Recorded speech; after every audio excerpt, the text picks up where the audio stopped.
J'avais 1 an à peine, et déjà le monde se déchirait autour de moi. Les adultes parlaient, se blessaient, se perdaient. Mais moi, petit être sans mots, j'ai fait ce que mon cœur savait faire avant même de comprendre la vie. J'ai tendu mes mains, une dans celle de ma mère, une dans celle de mon père, et je les ai liées, comme si mes doigts minuscules pouvaient retenir un amour qui s'effondrait, comme si mes mains savaient déjà ce que mon âme portait pour toujours, l'appel à unir ce que les hommes séparent. Ce geste, ma mère me l'a raconté, un geste d'enfant, mais un geste de lumière, un geste qui a marqué mes parents, comme si l'espace d'un instant, la paix avait touché leur cœur déchiré. Mais la paix n'a pas tenu. Mon père est parti. Et la vie, d'un coup, a planté dans ma poitrine une absence trop grande pour un si petit enfant. Une ombre invisible que je porterai longtemps, comme une cicatrice ancienne, comme une question sans réponse. En grandissant, j'ai cherché dans l'amour ce que mon enfance avait perdu. Alors j'ai donné, trop peut-être, trop vite, trop fort. J'ai aimé avec cette intensité de ceux qui ont manqué d'être aimés, avec un cœur nu, sans armure, sans calcul. Un cœur qui voulait croire, qui voulait réparer, qui voulait tenir la main de quelqu'un comme j'avais voulu tenir celle de mes parents. Mais l'histoire s'est répétée. On m'a abandonné encore, on m'a trahi, on m'a manipulé, on m'a rejeté parce que je n'entrais pas dans les normes, parce que ma beauté n'était pas celle du monde, parce que ma sensibilité dérangeait les cœurs en pierre. Alors, lentement, la douceur s'est changée en prudence, la lumière s'est voilée, et mon cœur qui voulait unir, est devenu un cœur de pierre, non par choix, mais par fatigue, par survie. C'est dans cet état que Jésus m'a trouvé. Il n'est pas entré comme les autres, il n'a pas exigé, il n'a pas profité, il n'a pas traversé ma vie pour disparaître ensuite.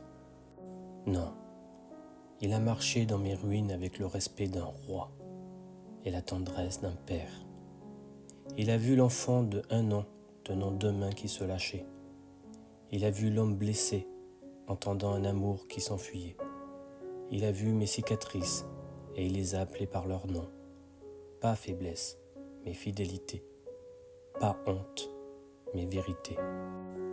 Alors, la pierre s'est mise à vibrer. Une chaleur s'est glissée là où tout était froid. Une larme a coulé là où tout était sec.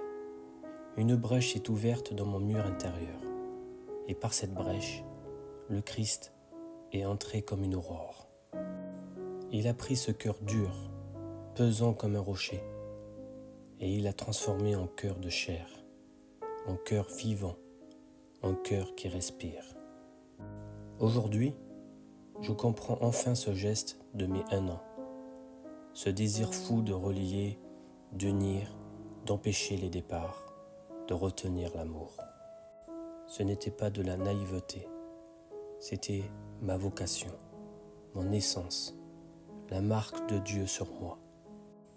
Et aucun abandon, aucune trahison, aucun rejet ne pourra effacer cela. Car Jésus, lui, ne part pas. Il reste, il relève, il restaure, il aime. Je ne suis plus l'enfant abandonné, je suis l'enfant porté, l'enfant regardé, l'enfant choisi. Et ce cœur, le mien, redevient chaque jour un sanctuaire vivant, où Dieu fait battre sa propre tendresse. Et à mesure que je marche, je découvre que mes blessures ne sont plus des chaînes, mais des portes que Jésus a ouvertes, pour que sa lumière s'y glisse et y demeure. Je comprends maintenant que l'abandon de mon père n'a pas été la fin de mon histoire, mais le point où Dieu a commencé à écrire la sienne. Que mes larmes d'enfant n'étaient pas une faiblesse, mais un langage secret que le ciel comprenait déjà. Que mes ruptures amoureuses n'étaient pas des échecs, mais des détachements nécessaires pour que je rencontre l'amour qui ne trompe jamais. Chaque fois qu'on m'a laissé, Jésus est venu plus près.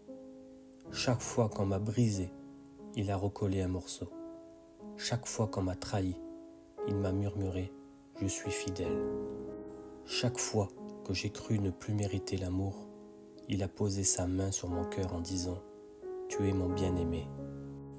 Et aujourd'hui, je vois dans mon histoire une beauté que je ne voyais pas avant.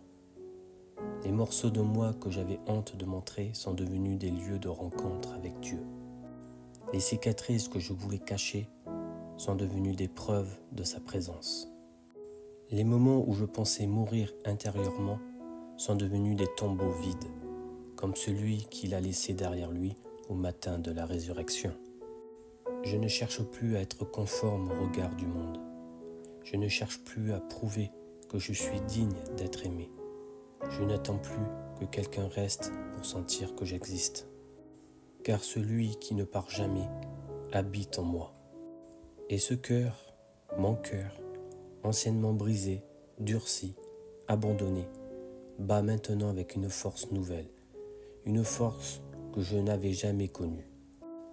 La force de ceux qui ont été relevés, la force de ceux qui ont traversé la nuit et qui portent désormais l'aube dans les yeux.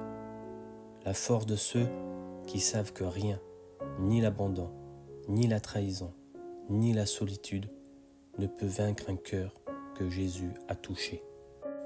Je ne suis plus seulement un survivant de mon passé. Je suis un témoin de ce que Dieu peut reconstruire à partir d'un enfant abandonné et d'un homme blessé.